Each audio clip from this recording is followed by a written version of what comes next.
موعد مباراة الشباب ضد الاتحاد في دوري روش.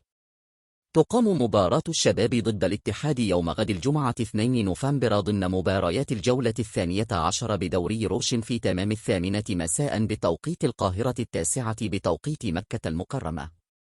القنوات الناقلة لمباراة الشباب ضد الاتحاد في دوري روش.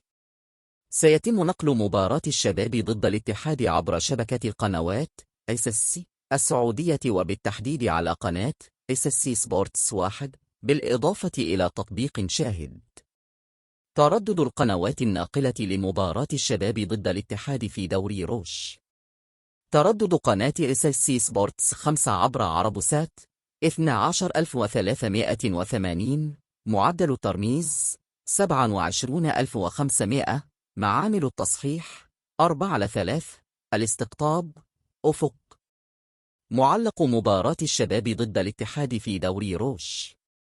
تعيين الثنائي أحمد للنفيسة وفارس عوض للتعليق على مباراة الشباب ضد الاتحاد في الجولة 12 من مسابقة دوري روش على شبكة قنوات SSC الرياضية.